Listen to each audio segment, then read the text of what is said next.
Bonjour Fred. Bonjour. Vraiment contente de t'avoir aujourd'hui.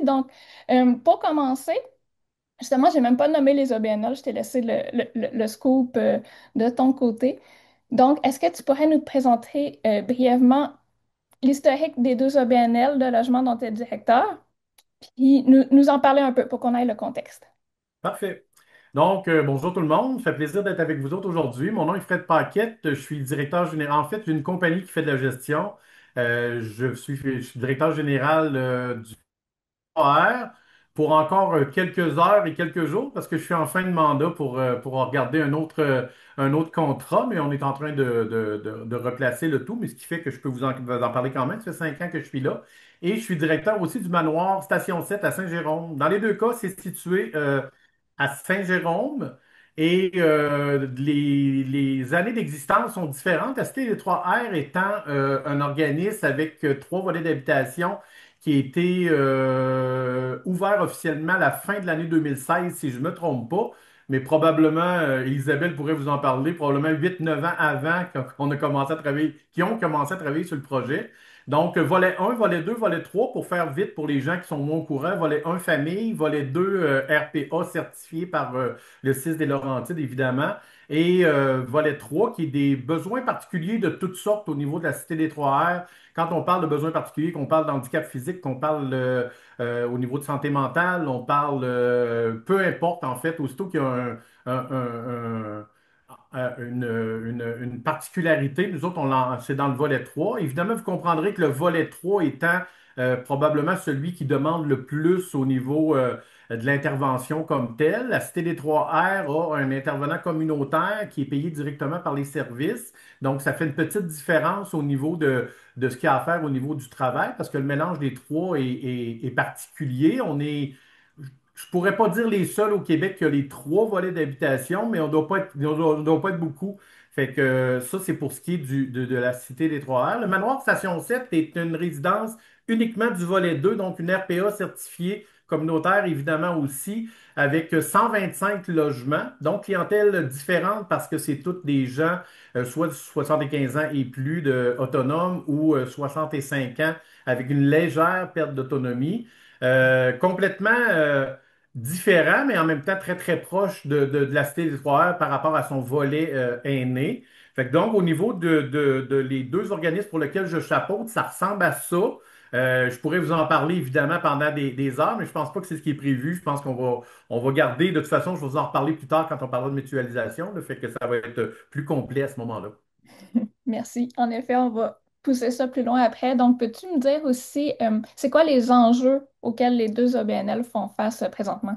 Pour avoir fait d'autres résidences aussi en même temps, parce que là, on parle des deux que j'ai principalement ici. J'ai fait aussi, il y a 2 ans, le Manoir des Seigneurs à Repentigny. J'en fais quelques-unes aussi dans le privé.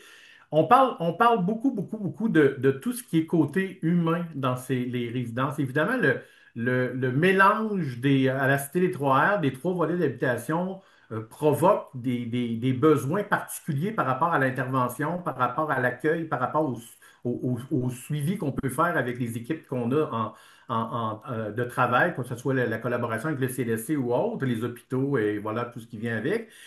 C'est sûr que cette partie-là, pour moi, est probablement mon cheval de bataille, parce que quand on part des projets comme ceux-là, on néglige un petit peu la partie humaine puis la partie sociale de la situation. Les sous, c'est une chose, la structure est une chose, la réglementation, c'est une chose, mais l'être humain, c'est autre chose. Puis, selon moi, les plus grands enjeux se retrouvent au niveau de la clientèle par rapport au fait que la plupart du temps, comme c'est des gens qui ont le droit au PSL, comme des gens avec des besoins particuliers, mais on parle de clientèle vulnérable. Puis quand tu mélanges tout ça ensemble, pour donner un exemple rapide, si j'ai un volet 3 qui se désorganise un samedi soir parce qu'il y a une alerte d'incendie, ben, je vous confirme que les 19 autres vont être à rencontrer aussi parce qu'ils se désorganisent aussi. Fait que ça, je pense qu'on ne le prévoit pas assez. Fait que pour moi, c'est un enjeu qui est super important. Évidemment, le deuxième, l'accès aux subventions récurrentes comme au OSBL d'habitation, c'est plus compliqué, évidemment. C'est même très difficile. Fait que ça aussi, je trouve que c'est un enjeu qui est important. Le financement autre que le financement résidentiel prévu par la location des logements. Parce que pour faire une histoire courte avec la location des logements, j'ai un prix médian à respecter qui vient de la SHQ, donc la Société d'habitation du Québec, sur un programme Accès Logis qui est maintenant le programme FAC. Donc, moi, j'ai quand même un barème à respecter au niveau des prix, ben, ce qui fait que les logements, quoique je trouve ça toujours très cher pour des gens qui ont pas les moyens, mais c'est des logements qui sont en bas du prix du marché, indépendamment de la subvention ou pas qui vient avec. Fait que pour ça aussi, je trouve que les enjeux financiers, on pense pas beaucoup que depuis la pandémie, là, à essayer de trouver un électricien qui vient de dire qu'est-ce qu'il y a à faire, ben non, lui, c'est 150 pour se déplacer, puis c'est 3 heures à 185 minimum. La game a tellement changé qu'il faut absolument réajuster ce tir-là. Fait que je dirais que les enjeux se trouvent à peu près à ce niveau-là. C'est pas grave. Puis justement, là, tu viens de mentionner un peu le financement, mais Hmm? je voulais qu'on pousse un peu plus. Donc, c'est quoi les financements qui permettent à votre OBNL de faire? Les OSBL en habitation, évidemment, le projet de départ est financé de différentes façons, que ce soit des subventions, évidemment, il y a des emprunts à la banque, les emprunts sont garantis par la SHQ, une partie des emprunts. Les revenus d'argent résidentiel sont les seuls revenus qu'on a s'il n'y a pas de subvention externe. Donc, puis dans ce cas-ci, comme OSBL d'habitation, le défi au niveau du financement, c'est que le non résidentiel, c'est les logements et les services doivent s'autofinancer et payer par les résidents. Donc, c'est toujours une partie qui est plus complexe. Un, à expliquer aux résidents qu'on lui dit, écoute, sur ton montant, exemple, si tu as le droit au PSL, qui est le programme de soutien au logement, c'est 25 de ton revenu qui est calculé, le reste est payé par, évidemment, les entités gouvernementaux. Mais les parties services, c'est eux autres qui les payent. Fait que quand on arrive pour parler comme ça avec eux autres, c'est plus compliqué à expliquer. Puis même pour le citoyen normal qui paye un logement à la fin du mois, d'habitude, il a son prix, puis il sait c'est quoi. Nous autres, il faut le réexpliquer parce que les gens, souvent, il y a des augmentations en un, il y a des augmentations en l'autre. Les gens ont de la misère à saisir. Fait que l'enjeu financier, c'est vraiment de dire le seul financement qu'on va chercher avec des organismes d'OSBL qui est garanti, c'est la garantie d'argent des logements. Donc, plus ton organisme est gros, si je prends le manoir Station 7, il y a 125 logements, ce qui, selon moi, est un avantage marqué sur la Cité des Trois-Rivières qui a seulement 65 logements. Intéressant. Donc, justement, là, on arrive sur le bord de parler de comment on peut mutualiser les ressources dans deux OBNL de logement. Avant ça, je vais vous partager mon écran pour qu'on puisse voir une petite présentation tout courte de Chantal sur la mutualisation. Donc, Chantal, je te laisse commencer. Je te remercie beaucoup, Maude. J'ai entendu le tout court, hein, assez que des fois j'ai tendance à mettre plus de phrases qu'il en faut. Donc, je vais essayer de faire ça en 5 à 7 minutes. Puis, je tiens à vous dire déjà que le chantier mutualisation est à votre écoute. Donc, si jamais vous n'avez pas assez de renseignements, vous avez le goût d'en parler, quoi que ce soit, mes coordonnées sont toujours auprès de Maude ou sur le site, là. Aujourd'hui, ça va pas assez vite. Parce qu'en fait, ce que je vous offre, c'est de se mettre un petit peu tous au même niveau. J'imagine que vous savez tous ce qu'est la mutualisation. On le sait, ou en tout cas, on a notre définition là, souvent de ça. On va s'assurer qu'on a la même définition aujourd'hui. Normalement, je vous ferai parler de ça parce que des définitions de la mutualisation, il y en a beaucoup. Mais nous, on en a adopté une quand même assez courte. Puis pour aujourd'hui, ben, je vous donnerai pas la parole pour que vous remettiez en doute cette définition-là. On va l'adopter pour tout le monde. Donc, qu'est-ce que c'est la mutualisation? C'est une stratégie qui consiste à partager ou à mettre en commun nos ressources, ressources matérielles, ressources humaines. Des fois, les gens ajoutent autre chose, mais je pense que toute autre chose entre dans humaine. Quand c'est pas matériel, ça entre dans humaine, afin d'en tirer un bénéfice réciproque. Bénéfice réciproque qui est pas toujours 10 contre 10 là. En mutualisation, on s'échange des choses dont on a besoin, on nomme nos besoins, on nomme ce qu'on a à offrir, puis c'est ce qui fait un peu les bénéfices réciproques et par extension un bénéfice collectif. Ça, c'est très important en chantier mutualisation. On croit que oui, la mutualisation, il y a un aspect efficience pour améliorer l'efficience des organisations comme telles, mais il y a aussi un gros aspect solidarité. Puis je pense que dans le logement, encore plus, il y a un gros bénéfice collectif qui doit être mesuré. Donc, si on parle d'immobilier collectif, ça fait référence aux projets immobiliers qui servent des communautés. En fait, ça, c'est un clin d'œil au TIES qui a mis ça sur son site, puis je trouve que ça résume quand même assez bien si on va avoir une petite idée de ce qu'est l'immobilier collectif. Il y a le résidentiel, immeuble d'habitation avec partage d'espaces communs. On va en parler tantôt aussi. Ça, c'est une mutualisation en soi. Un immobilier collectif, c'est une mutualisation en soi, évidemment. Et non résidentiel, le le regroupement de plusieurs partenaires. Comme vous savez, de plus en plus, les gens essaient de se regrouper en immobilier collectif. Les organismes ont de la difficulté à payer leurs locaux quand ils en ont et quand ils en ont aussi des appropriés pour répondre à leur mission. Fait que il y a beaucoup cet enjeu-là. Il y a des organismes qui se réunissent, des professionnels parfois, des entreprises d'économie sociale, etc. Qu'est-ce qu'on mutualise en habitation? Je vais vous donner des exemples. Je suis sûre que vous en avez plein d'autres, mais c'est juste pour un peu introduire ce que Fred va illustrer après là, avec ce qu'ils font dans leurs deux projets. Des ressources matérielles, donc on en a parlé tantôt. Le financement du projet, à la base, quand on se réunit, ça aide beaucoup d'être plusieurs organisations, plus de force, plus de moyens d'aller chercher du financement. Le partage de locaux. C'est à la base de ce qu'on parle aujourd'hui, hein. À la base, on se réunit dans des locaux. Ensuite, ben, on va mutualiser des fois du transport, des achats communs, des partages de risques, etc. Là, on peut parler des espaces en immobilier collectif résidentiel, donc tous les espaces communs. Vous le savez, dans tous les projets, il y a des salles de rencontre, on partage le terrain, évidemment, on partage un gymnase, on partage des cuisines collectives, des fois, on partage des boutiques d'échange et de partage. On partage. Puis en non résidentiel, puis là, je vous nomme, comme je vous dis, je vous donne des exemples. Chaque projet est vraiment particulier, puis c'est ça qui est extraordinaire. On est content aujourd'hui d'avoir un projet mixte aussi. On est autant dans l'immobilier collectif logement que non résidentiel, avec les organismes là, qui... Mais là, je vais laisser le punch à Fred de parler de ça. En non résidentiel, ben encore une fois, on partage des locaux, des ressources humaines, des événements, des communications, des enjeux communs, des formations, des activités. Puis là, on pourrait continuer sur des pages et des pages parce que quand on est sous le même toit, c'est la base d'une grande mutualisation, je dirais, nous, on appelle ça la culture mutualisation où tout devient, dans le fond, collectif. Puis ça, c'est extraordinaire. C'est ça qui est visé en général. Donc, on partage aussi des expertises, des connaissances, des données, de l'intelligence collective, bref, de l'expérience humaine. C'est l'aspect solidarité dont je parlais tantôt aussi, là. La mutualisation, nous, on voit beaucoup ça comme une reconnaissance des expertises qui existent déjà. Ne pas essayer de faire tout ce qu'on faisait avant seul, puis qu'on s'essoufflait, puis qu'on était en burn-out. Il y a encore des burn-out aujourd'hui, mais on souhaite qu'il y en ait de moins en moins avec la mutualisation. Donc, dans cette perspective-là, on met l'accent sur le mentorat. Le mentorat, ça peut être très intéressant dans les projets d'habitation. Des gens qui ont déjà de l'expérience peuvent être consultés, évidemment, avec leur accord, mais ils se tissent des liens, on le sait, entre les gens. C'est le fun, le mentorat, la consultation. Évidemment, les consultants, il y en a dans tous les domaines, hein. Il faut faire appel aux experts et aux groupes d'experts dans des gros projets, particulièrement en logement. C'est tellement compliqué que les gens qui essaient de faire ça seuls, je sais pas s'il y en a encore, bravo.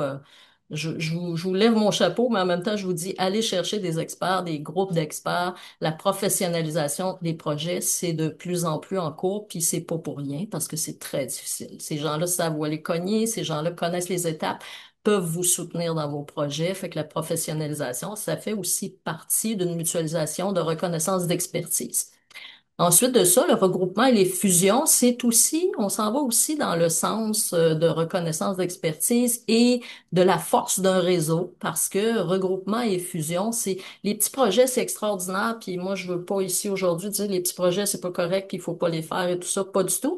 Mais il y a des fois où ça vaut la peine de regarder à côté s'il y avait des possibilités de fusionner des projets, ou des fois ce nom-là fait peur, ou de regrouper des gens qui veulent travailler sur des projets dans certaines MRC ou dans un ensemble plus grand, mais évaluer les possibilités, c'est important. Comme ça, on a l'expérience de plusieurs personnes, on a plusieurs réseaux, on en a parlé tantôt, on peut mutualiser le financement, toutes sortes de choses. Fait que c'est intéressant comme piste.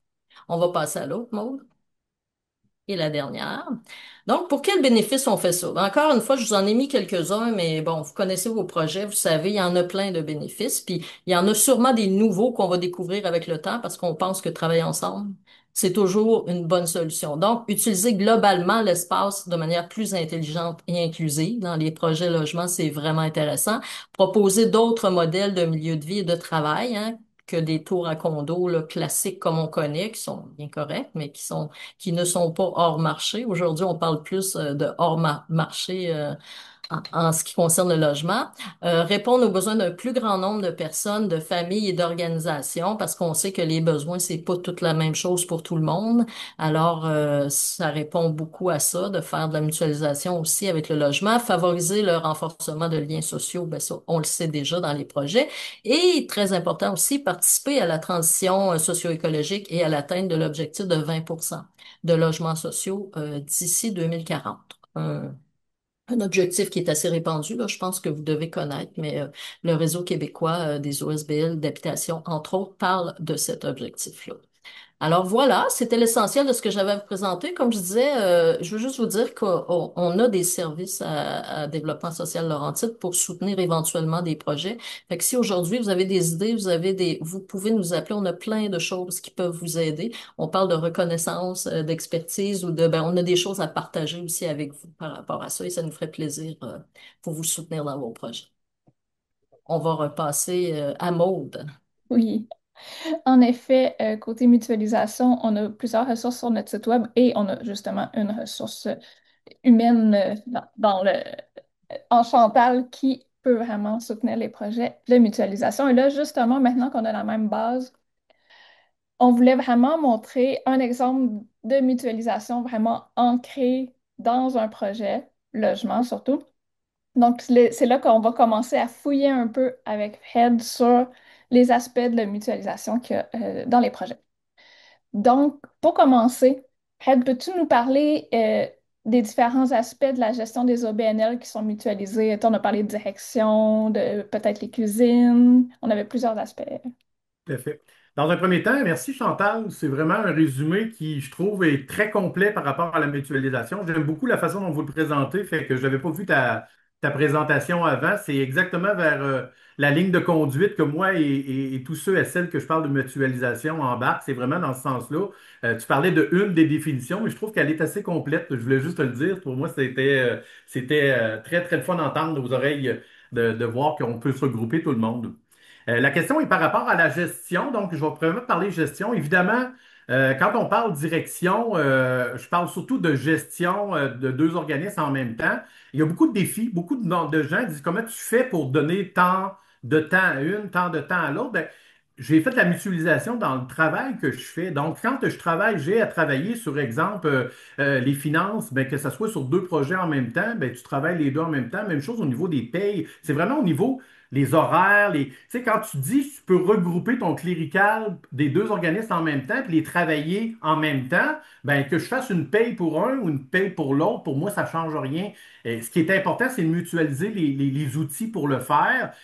Puis là, ceux qui sont en gestion vont le comprendre, que si je prends des logiciels différents pour les organismes, ben, c'est sûr que ça devient plus difficile. Mais quand c'est le même logiciel, puis que tu ouvres deux écrans, puis que tu travailles les deux en même temps, un petit peu de concentration, quelqu'un qui te surveille pour être sûr que la fatigue ne te fait pas faire d'erreur. Mais normalement, au niveau de la direction, c'est quelque chose qui est super intéressant parce que tu te concentres vraiment sur la partie cléricale de la gestion comme telle. Là où le défi est plus grand, c'est au niveau quand on parle d'aspect au niveau de la cuisine. On parle de mutualisation au niveau de la cuisine. J'ai deux organismes qui fonctionnent complètement différemment, mais qui éventuellement pourront peut-être se jumeler ensemble parce qu'au Manoir Station 7, on a un projet qui est on a un partenariat avec un organisme communautaire qui vient faire la nourriture et le service dans notre salle à manger. Et ça permet d'avoir de meilleurs coûts parce qu'ils sont en collaboration aussi avec le ministère pour avoir des rabais, donc au niveau du pourcentage qu'ils ont à payer par rapport à leurs revenus, un peu comme le PSL. Donc, ça devient intéressant et beaucoup moins cher pour les résidents, ce qui fait qu'on aurait avantage à dire dans une exemple, moi au manoir, ma salle à manger serait assez grande pour dire je prends deux ou trois autres organismes, puis on fait un service externe, puis à ce moment-là, il y a deux, trois organismes qui peuvent profiter d'une mutualisation au niveau de la cuisine. Je pense que c'est probablement le plus grand défi parce que pour ceux et celles qui sont en habitation au niveau des RPA, entre autres, les repas, c'est probablement la chose la plus compliquée à satisfaire tout le monde en même temps. Donc, quand on réussit à trouver un organisme qui comprend bien, qui est dans le communautaire aussi, puis qui nous autres s'ajuste au fur et à mesure, puis que si tu exportes ça avec plusieurs résidences, ça devient super intéressant. Au niveau de la gestion, c'est plus facile aussi. Exemple, si on était capable de dire j'ai c'est hyper difficile je ne rencontrerai pas rien que vous ne savez pas ce matin, mais au niveau de la main-d'œuvre, c'est super difficile maintenant. Les salaires sont pas très compétitifs.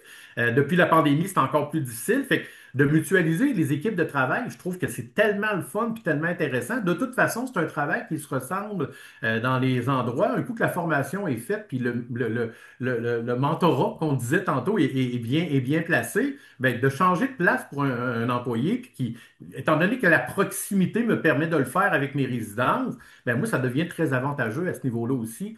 Puis ça permet aussi aux gestionnaires de garder un lien parce que tu as des employés qui te parlent des deux places en même temps. Fait que tu as aussi un œil sur le terrain.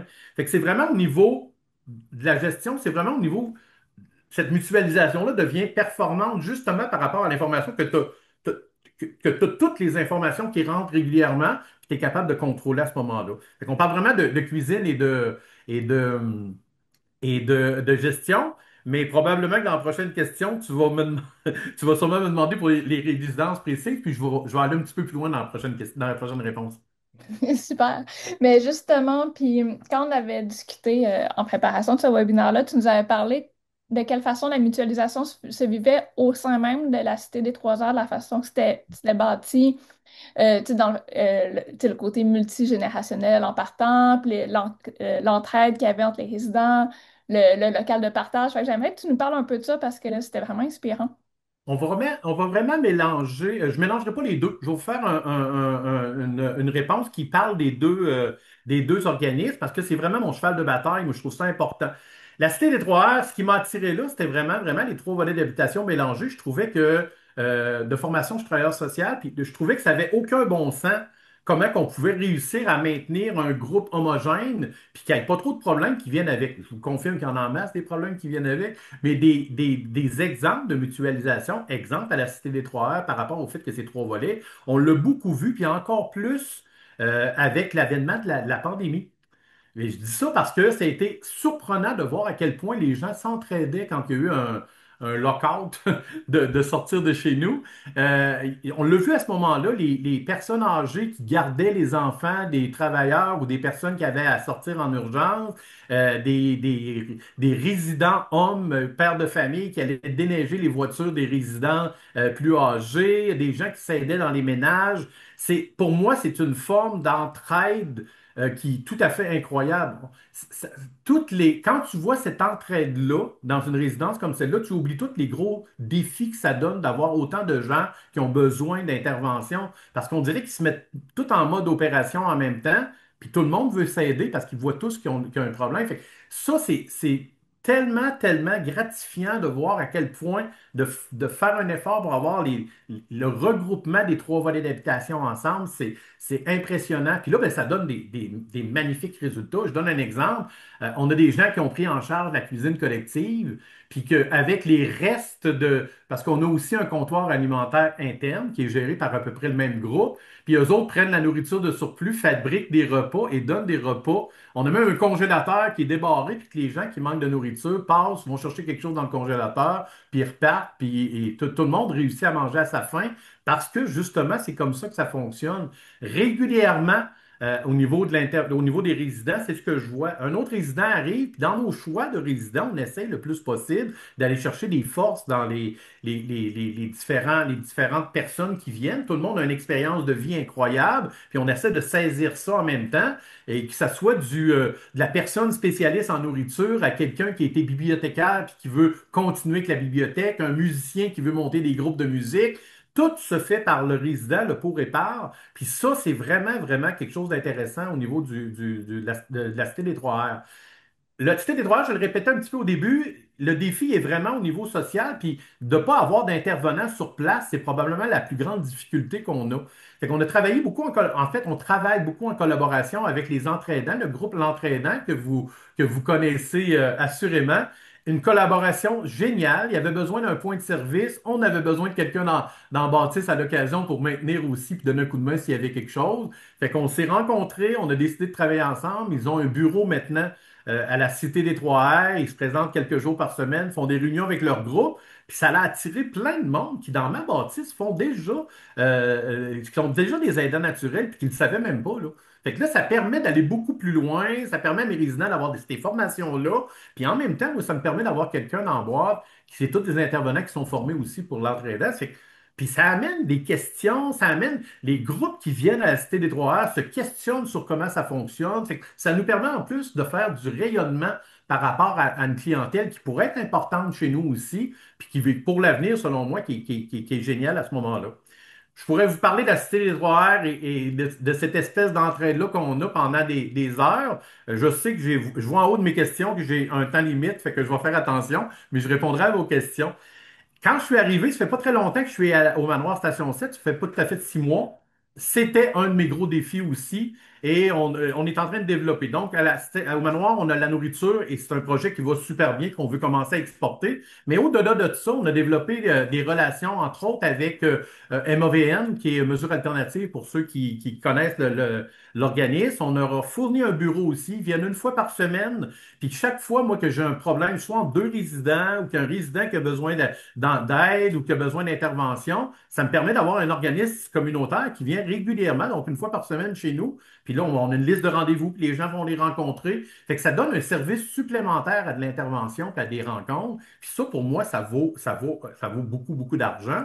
Évidemment, on essaie de faire ça avec d'autres aussi. On est en train de travailler, et là, je vous confirme que j'ai eu la réponse hier. On va travailler avec la police de Saint-Jérôme et Mélissa Bossé aussi, qui va venir faire un tour une fois par mois pour venir faire des présentations, mais aussi pour faire des rencontres individuelles pour les gens qui voudraient avoir de l'information sur je pense qu'il y a quelqu'un qui fraude ma grand-mère, je pense que si, je pense que ça. Euh, Ça va permettre d'avoir toutes les questions légales. Puis pour ceux qui connaissent Mélissa, en plus, c'est une intervenante dans l'âme, là, fait que je trouve que c'est super intéressant de faire cette collaboration-là, puis de montrer aux résidents que la sécurité pour nous autres, c'est pas juste d'avoir des portes qui barrent puis des codes, c'est aussi d'être capable de leur donner le plus d'informations possible, le plus de formation possible, puis avec les partenaires avec qui on travaille, mais je pense que ça peut faire grandir le mouvement. Ça, pour moi, c'est super important. Je vois vraiment une image d'une bâtisse qui, selon moi, pourra avoir plusieurs bureaux ou plusieurs points de service d'autres organismes communautaires. Je suis convaincu qu'on gagnerait à travailler tous ensemble. Que tu engages un comptable pour un ou deux ou trois organismes, la plupart du temps, tu n'as pas de temps plein à lui donner. Fait que là, tu viens de régler un problème, puis tu as la même personne qui s'occupe de tes finances pour trois, quatre choses. Même chose pour l'intervention, etc. Fait que cette espèce de collaboration-là, outre du leadership, moi, je pense que ça se fait très, très facilement.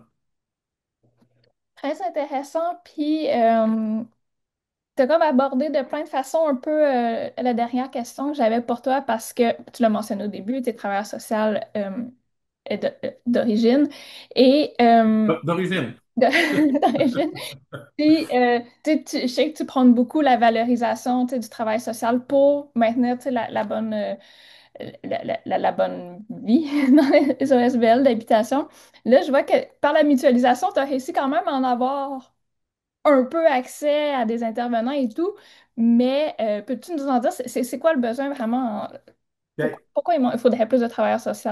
À partir du moment où tu prends un organisme qui prends des gens autonomes, que tu prends des personnes qui sont considérées la plupart du temps comme des populations vulnérables, si ton côté humain ne prend pas le dessus sur le côté chiffre puis le côté application, ben moi je pense que c'est là que tu vas avoir des problèmes. Puis on le voit régulièrement parce que la moitié de ce qu'on fait dans notre travail, c'est d'intervenir auprès des résidents entre eux pour un paquet de multitudes d'interventions, puis on le voit à l'extérieur. Tu sais, les projets comme ça ont été pensés pour être presque autosuffisants par eux autres mêmes. Puis quand la Cité des Trois-Heures, je donne un exemple par rapport à la Cité des Trois-Heures, a ouvert il y a 10 ans, la clientèle qui a été choisie à ce moment-là, je pense qu'on pouvait penser que dire, hey, si vous avez un problème dans votre logement, vous êtes capable de changer votre batterie de détecteur de fumée, c'est parfait.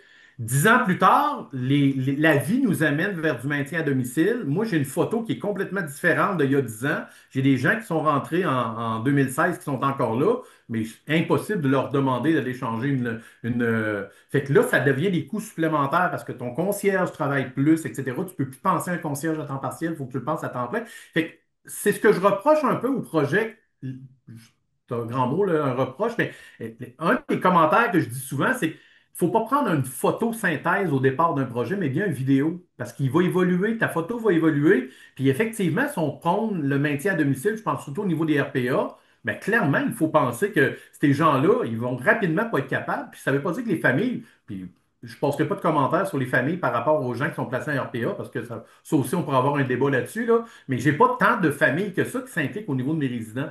Puis ça, moi, je trouve ça important.